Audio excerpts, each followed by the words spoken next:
today I'm here with Hollie Ferguson. Are you the deputy manager? I am deputy, yeah. The deputy manager at Devonshire Lodge. How long have you been there now? I have been there now as a deputy for a year. Actually, coming up tomorrow will be a year. Oh. Yes. So when you came, was it under the premise that you would be moving up the ranks quite quick? So I did actually come for interview for project manager, but I had no experience in working with people with autism, learning disabilities, mental health. My main background was dementia, elderly care. And I'd done that for 7 years. Mm-hmm. So I sort of braved it a little bit. I thought, okay, it's a change, especially I think through COVID as well. That was obviously a horrible time to work in an elderly setting. Yeah. And obviously we lost quite a lot of residents, and I thought it affected me sort of like mentally, and emotionally. I was just sort of drained all the time. So I thought I need something different. And again, when Mum was working here, she was obviously praising Magic Life and how great it is and everything else. So I thought, okay, let me go for it. So your mum worked for us. Yes. Then you started with us. Yes. And then your sister has also joined. Yes. So it's a bit of a family affair. It is. Your mum's left though now, right? Yes, Mum's left now, yes. Has she gone to a different supported living home? No, I don't know, I think she's going to probably stay a bit focused on like one-to-one. Mm-hmm. One-to-one, so she hasn't, no, not yet. I think she's enjoying a bit of freedom at the moment. Mm-hmm. Has your family always been involved in that type of work? So Mum has. So basically we had, when I was younger, so we grew up in a big family. So there's 6 of us all together. So, and I'm the second oldest and I'm the girl, and there's an older brother. So obviously I'm more of that, the brother, does what he wants, whatever else, but I'm more of the loving, caring sort of type. Oh, let me look after all the little ones, And it must have been about when I was about 14, 15, around that age. Mum used to look after some elderly neighbours and just do their shopping, take them up the market, and then I started doing it, and I loved it. And we had 2 neighbours. Unfortunately, they're not like with us now. But yeah, every Thursday we'd go on the bus, we'd go out the market, get their pension, go to the cafe, do the usual routine, and it was amazing. And then my sister done it, and then my other sister done it. So it is sort of like a big. We're a very caring family, so I think it's just always us giving back to others is always. Have you ever done any type of different work other than? No. Always this type of work? No. I was going to. So there was one time. So I was in my previous home, my first home, for 5.5 years. In my first care home, I started, I think when I was about 19, and times got tough, and especially 12-hour shifts, it's long shifts, and and then the staff shortage and people cancelling and working with people that don't really know sort of what they're doing and so on. So there was times where I thought, do you know what, I'm just gonna get a normal job. Yeah. I'm just literally just gonna go work in Asda, work in Tesco's, stack the shelves or whatever else. And the more I thought about it, the more I thought, I just couldn't see myself doing it. I wouldn't be able to. I'm not that person. I'm a people person. Yeah. So I've got to be around people, giving my love. Yeah. Caring for them. I can't. Stacking shelves is just not my thing. So I just continued at it. And but again, it's been like, I'm not gonna lie, it's been times where I have second thoughted it again. It's not like it's always been perfect, but. Yeah, I still think to myself. I think any job has its ups and downs, doesn't it? Yeah, 100%. I mean, you can love it one minute and then hate it the other. Yeah. You sound like you're quite a passionate person, so. I wouldn't say I hate it. Yeah. But it's more thinking of my mental state, if that makes sense, because it does drain you. Yeah. And especially like obviously with the elderly, it's completely different to supporting young people. So. With elderly, it is more, you build a bond with them, you build a relationship with them, but that's their last door, until that door closes. Yeah. And it's really upsetting because you do you know, you are supporting them until they pass, and obviously giving them that dignity and that respect and everything to that, and you know, the compassion, the love, and for the families as well, you're supporting the families, not only them. It's really, really hard, and it takes its toll on you, especially once you lose one person and then you lose another, and after a while it's you know, it's not very nice. But then with young people, it's more you're promoting their life. So what is harder is working with people with learning disabilities or autism or whatever it may well be. Is that harder to work with those type of people than elderly people? It's more challenging because obviously with elderly people it's slightly different because they haven't got the autism or the learning disabilities. They may have dementia, so that may affect them in many, you know, various different ways. But with like learning disability and autism, everybody, again, with the elderly, you're all individual. You're all your unique person. But with autism and learning disabilities, it's difficult because, you know, some may be non-verbal. You know, some may be very young, so you're not really got a chance to sort of know what they like, what they dislike, and what things, do you know what I mean? And then, but with elderly, they've already lived their life, so you've got this whole plan of everything that they've already done. So you know their likes, their dislikes, their families, you know, everything. But with younger people, I think it's different because they're still learning, they're still growing, and it's difficult to try and figure out what's next, if that makes sense. Have a little path for them, if you like. I mean, I suppose the problem is sometimes I think, do we project our own aspirations onto that person, and when we say, oh, maybe they'd like to do that or do this, is that something that we're projecting on them, or is that you pick it up from them, you get an idea? I think that might be half and half. I do think it might be half and half because you sort of like, you never really know, and you'd think, well, okay, so I know this person, I've been supporting this person now for a long time, I know what they like, and it's like, well, if I was them, would I like doing this? And it's sort of thing, even though you're thinking, would you like doing it, but then you're thinking as if you were them, if that makes sense. So it's definitely half and half. You are finding things that I think that you would feel like you would enjoy, but also they would enjoy.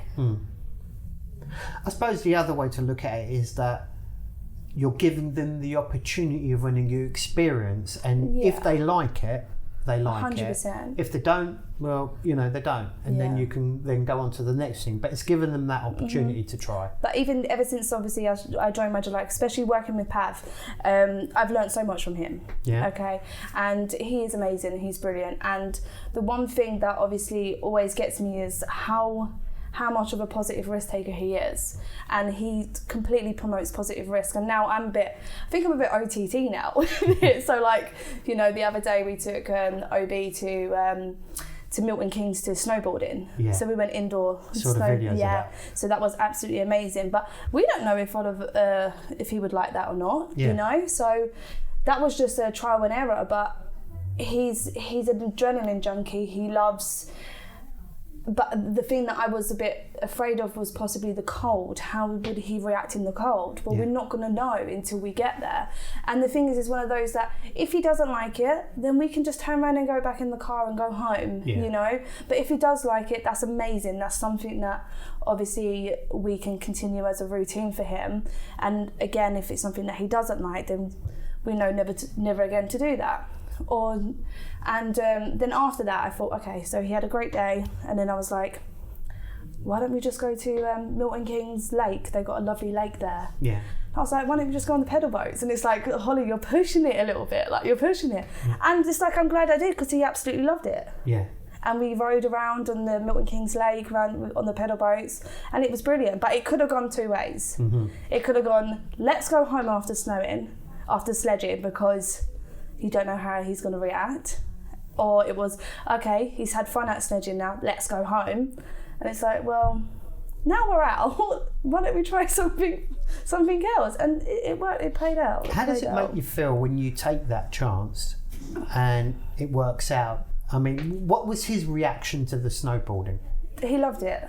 At first, it was oh, bless him, at first, because he didn't really know that there was like a little thing that you got to sit on, like a little board, and at first he started running down instead of sitting on it. Right. And then after he got the hang of it, he really started to enjoy it, and you could see on his face like this is a completely new experience, and it felt great, you know. You're not only he's having fun, but you're also having fun seeing him have fun, and that just fills you up. It just fills you with joy. It's amazing. And even with the pedal boats, like he loves water anyway. Mm-hmm. So even to go round on the pedal boats, like some people will be like, you're crazy. You know, the lake is literally just there. Like he can just tumble over. He's got a life jacket. He's got a life jacket. Yeah, of course. And if he goes in, then I'll have to go after him. So, you know. Yeah. Which sometimes you don't know whether he is. He's gonna, because he loves the water. But, you know, I think seeing the joy on his face and the happiness, obviously, is all worth it at the end. See, that's what when I look at you guys doing that work, and so what is it? It's those moments that you read. Yeah. Man. Look at you! You're almost getting as much joy from it than he is. You think, 100%. You know, like just by watching. And I think that's the best feeling as well. Is telling the staff like it's okay to have fun. Yeah. You know, it's not just about giving them. Obviously, it's about giving them the fun and everything else. But you enjoying it with them is amazing. It's a better feeling for them as well. So you're not just sort of sitting there watching them like, oh yeah, no, you're having a great time. You're actually in the moment with them, and they feel that. I feel like they feel that connection. Yeah. And I think that's what it's all about, you know. I've looked at a lot of the videos that you guys do, and you know, you guys submitted last month. You submitted 320 photos. Crazy. And 51 videos. Yeah. I went, that was not enough, but you could produce a magazine all by yourselves. I know, right? I think we might start doing that. I was like, that is a lot of photos. Yeah, but the staff are great with it as well though. The staff are absolutely brilliant. And I think while we're talking as well, I'll have to mention that after nearly 2 years of trying to get DB out, she actually left a project yesterday with staff. Oh really? Yeah, she went Asda.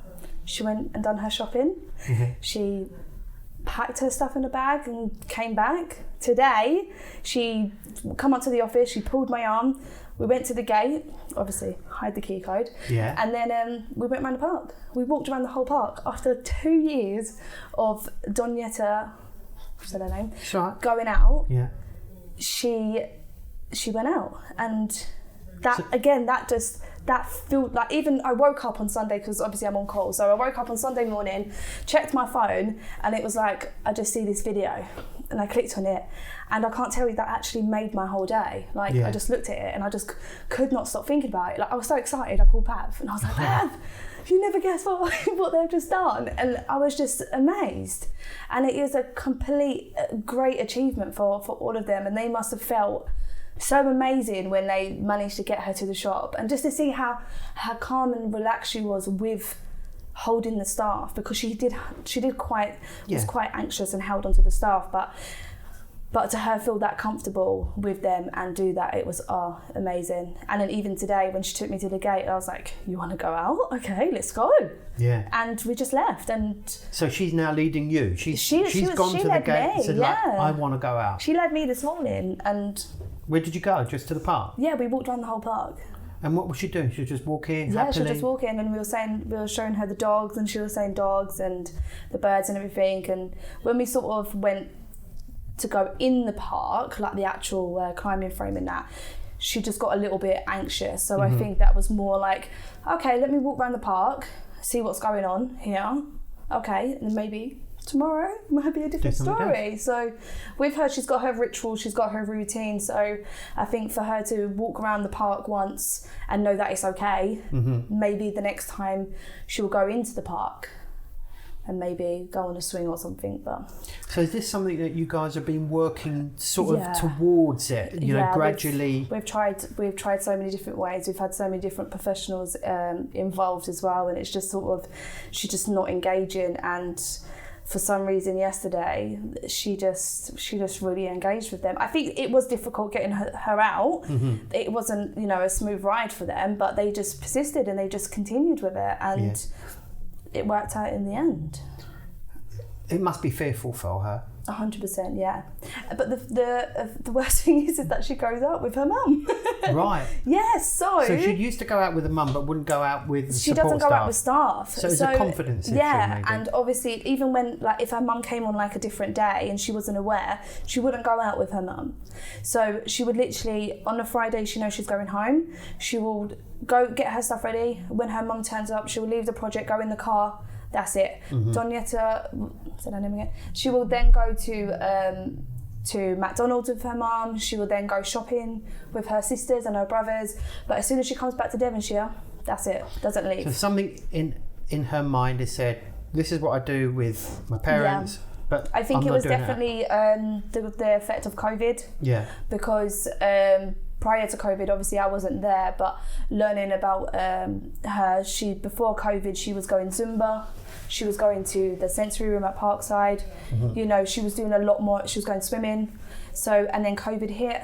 She went home, I think, for about 3 months, and then it all just sort of went downhill from there for her. So I don't know if it was the fear of going out, the fear of sort of, you know, not knowing what's outside, if she's watching the news or anything, she may be picking stuff up. But I think it's a miracle to happen just before summer as well. So fingers crossed. I mean, with some beautiful countryside walks. I mean, we can use the car to go to countryside walks. Yeah, 100%. I just want to, and obviously. Or beach or wherever. Sent a lovely email to Michelle today for a nice swimming pool. Oh, you want a swimming pool now? So she did reply, and she did say, you know, we bought it for you, and I was just like, she bought you a swimming pool? Yeah, we love them. Yeah, oh, right, but actually, yeah, because they love, all of them love water. Yeah. So last year we had a swimming pool, but it's a bit rubbish, to be honest. Yeah, it wasn't great. So now. Someone's going to be kicking it up at Devonshire Lodge. Yeah, like it's everyone is invited. Yeah. Going to have a pool party. Yeah. Where are you going? I'm just going to go for a swim. Yeah.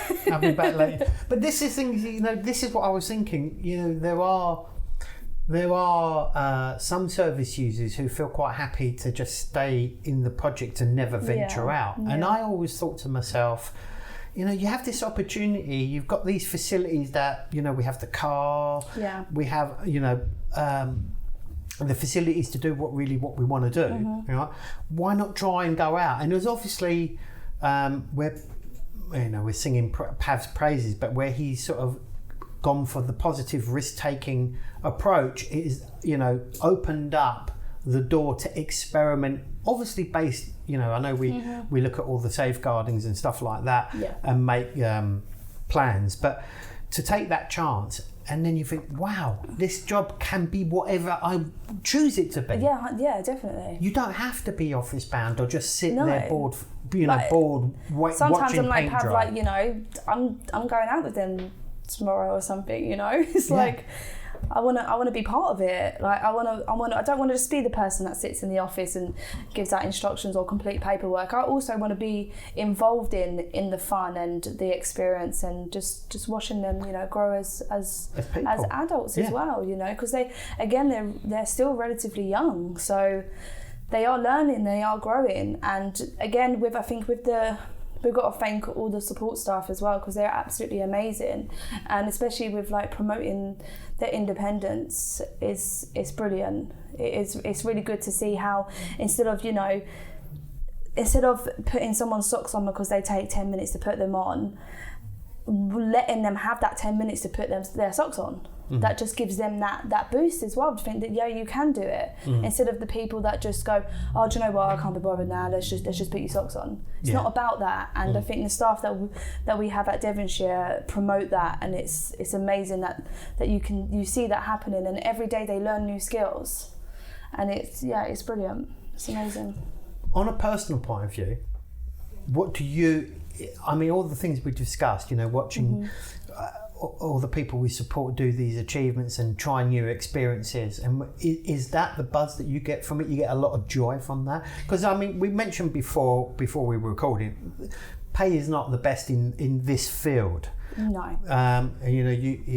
You have to love what you do. You can't just come into care and think, okay, this is, and a lot of people do, and you can tell them the people that come here just to do it for an easy pay job, you can tell that. You need to have the empathy, you need to have the compassion, you need to have passion, you need to have so many different abilities to work with individuals, especially those that have disabilities or mental health or autism.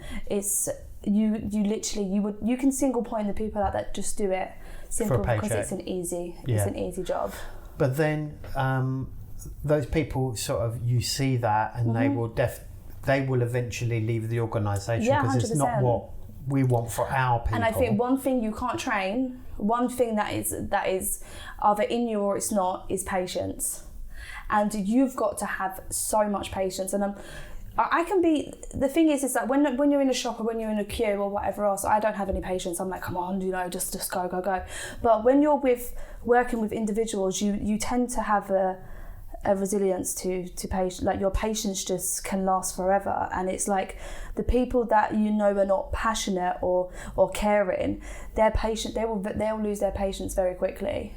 Mm-hmm. But the people that have the passion and the caring and the very caring, their patience will just go on and go on and go on and go on and go on until they get home. And then when you get home, it's like, to vent out a bit. Yeah. So if those are all the attributes that are required, what do you get back in return? What do you personally get back in return? I think personally, I always say, just being able to make someone smile or make someone feel special, or to make them feel like they're equal, they're part of a team. And I think that just gives you, for example, I'll give you an example with OB again, to when we took him to Southend and we found out he loved roller coasters. And there was a big, massive roller coaster, and I was scared. Like, I'm scared of roller coasters, for different reasons.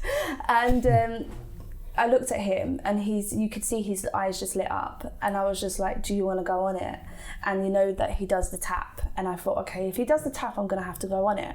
Oh, I never knew that. Yeah, so he does the tap. So the tap means he wants to do something. So if he does the tap hard, like this, that means no. If he does it gently, that means... I want to do it. Okay, so he was like... And I was like, okay. So and when I tell you, I could have cried. But when we was in the air, because we was upside down, spinning, and then going round like 360, and it went around about 4 times, the joy, the laughter that he had, it literally fills you up with so much. You just can't. It's a feeling that you can't really explain, because it's a different type of feeling. You're happy, of course, you're full of joy, but it's like you just get this. I don't know how to explain it. It's just amazing. It's just an amazing feeling. Comes from deep within. Yeah, it really does. It's like a parent love. Yeah, but it's hard to just put it in words, really. But it was amazing, because especially, as soon as he went up, that was it. I've never known him to like giggle so much or laugh, because they don't know what adrenaline is. Do you know what I mean? He doesn't know, okay, 1 minute, this is... Stuff can go wrong right now, and I'm sitting there like, okay, stuff can go wrong right now, but he's just like living life. And I think that's the best, because they're living life. You hit the nail on the head there. Yeah. It's about living life, isn't it? It is about living life, and it's being, especially when you're caring and you're doing more personal things for them, with like personal care and so on. You want to treat them the way that you would want to be treated, or how you would want your loved ones to be treated. Mm-hmm. And I think that's what it's about. It's just treating everyone as equal, but obviously they're individuals, and personalise their care to them. you see, this is so much about your caring side, because the majority of this conversation is about the people you support. Right? Nothing to do with me. Not really about you. And that's the great attribute. That's a lovely thing to show. It shows that you're passionate about your job. Mm-hmm. So where does the future hold for you? Have you got any defined plans on what you'd like to do? Or I don't know, because even when I first started in care, and I was a support worker, and I was a carer, and I loved every second of it. And then I went to senior carer, and it was like, okay, it's more paperwork now, and I missed that one-to-one interaction, because you do get to a point where the further you go up, the less interaction you have with them. Mm-hmm. You know, so as a manager or so on, you're in an office. You're not spending that 12 hours, or even, you're lucky even if you get an hour with them, one-to-one time, you know. But that's always been my passion, and where I get my buzz from, is spending that quality time with them. So as much as I would love to go higher and higher and higher, it would it wouldn't be as meaningful to me. Mm-hmm. Even though I know that obviously I will be trying to make sure that they get the best care and so on, and whatever else, overseeing different people, but that's just not me. Yeah. So to be honest, I'm happy with how I am now. Yeah. I wouldn't mind one day maybe a project manager, but I don't think that anything more than that is me. Yeah. Because I need that. I still need that one-to-one interaction with them. Well, it's the fundamental reason why you do it in the first place, isn't it? Yeah. So that's what you realise. The higher you go up, the more, I'm not saying this organisation or whatever, but previous places I've been, they care more about the paperwork being done than the support that. Yeah, they lose sight of what's important. Yeah. And okay, I understand that paperwork's important, but if Mrs. A, wants to go to the toilet, but I've got to get this paperwork done, I'm going to take Mrs. A to the toilet. If the paperwork can wait till tomorrow. God knows when. Do you know what I mean? And it's like, but people get lost in that mindset, and they think that, okay, I need to get this paperwork done. It's not about paperwork. Mm-hmm. It's making sure that you can explain. I would explain that. I'm sorry, I was busy, had to look after blah blah. It's understandable, and it's it's true. The higher you go up, the more it is just. That's something. Maybe they need to organisations such as ourselves need to look at the paperwork side of it, because there's a lot of paperwork, and maybe finding different ways to do that. Mm-hmm. I don't know what the solution is right now. That could be a possibility, but then again, a lot of paperwork that's in place, obviously, due to CQC, regulation. So you need to have this sort of paperwork in place, But yeah, I think but then again, with the staff, with the support workers, it's not a lot of paperwork, but then again, like I said, as you're getting higher, you're losing the sight of the person. You're just then focusing in on making sure everything. So that's why I like to have like an hour now and then, go on trips.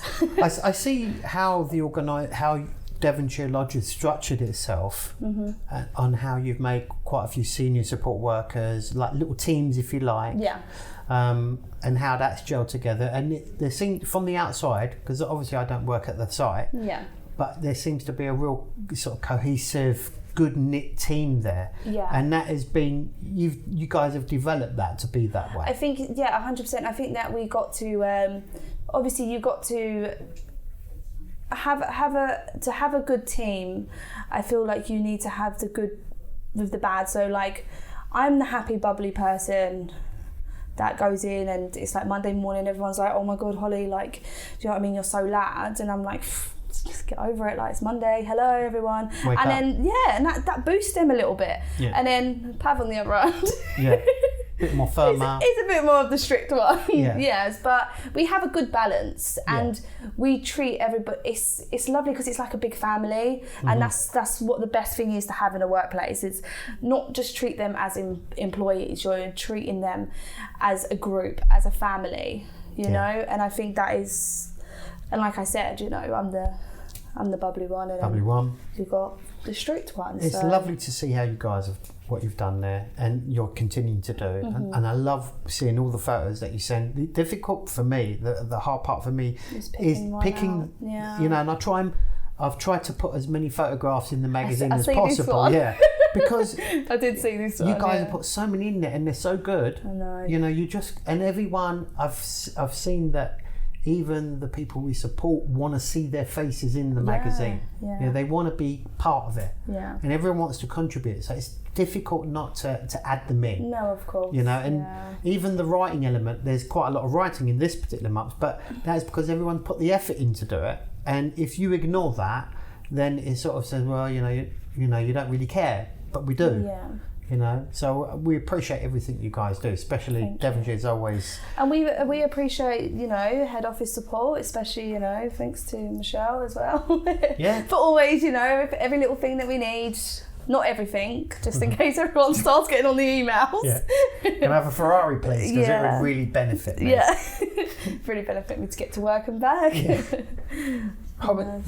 Thank you very, very much for taking the time to come in today. I know you're very welcome. It's lovely to hear your perspective on it and why you do it, and hopefully it will infuse other people to join. Yeah, because that's hopefully, really what we want. We want people to hear what it's like being. It's not just a job; it's fun, guys. Yeah. Okay, you can have fun. Come and join. It'd be excellent. Hollie, thanks very much. You're very welcome. Thank you.